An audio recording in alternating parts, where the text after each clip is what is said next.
আজকে আমরা দুটি রেখাংশের মধ্য সমানুপাতি কিভাবে নির্ণয় করা যায় সেটা শিখব। অধ্যায় 21।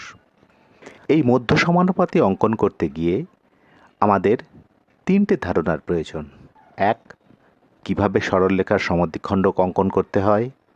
2. কিভাবে বৃত্ত অঙ্কন করতে হয়। এবং 3.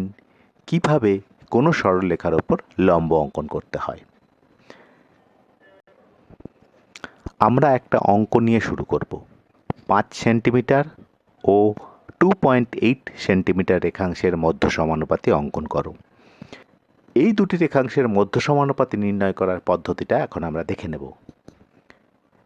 1. 5 সেন্টিমিটার রেখাংশের সমান পিকিউ রেখাংশ অঙ্কন করলাম। 2. 2.8 সেন্টিমিটার রেখাংশের সমান রেখাংশ আরএস অঙ্কন করলাম। 3.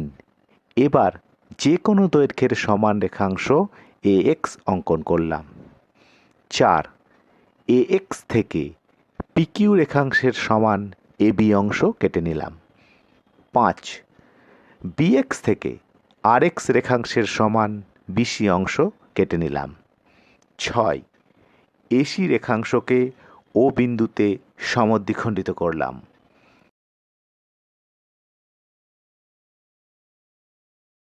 7. ও বিন্দুকে কেন্দ্র করে ওএ ব্যাসার্ধ নিয়ে একটি বৃত্ত অঙ্কন করলাম।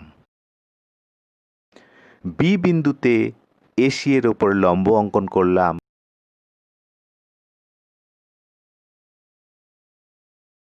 যা বৃত্তটিকে ডি বিন্দুতে ছেদ করল। 9. বিডি যুক্ত করলাম। সুতরাং বিডি উদ্দিষ্ট মধ্য সমানুপাতি। স্কেল দিয়ে মেপে পেলাম বিডি সমান 3.8 সেন্টিমিটার।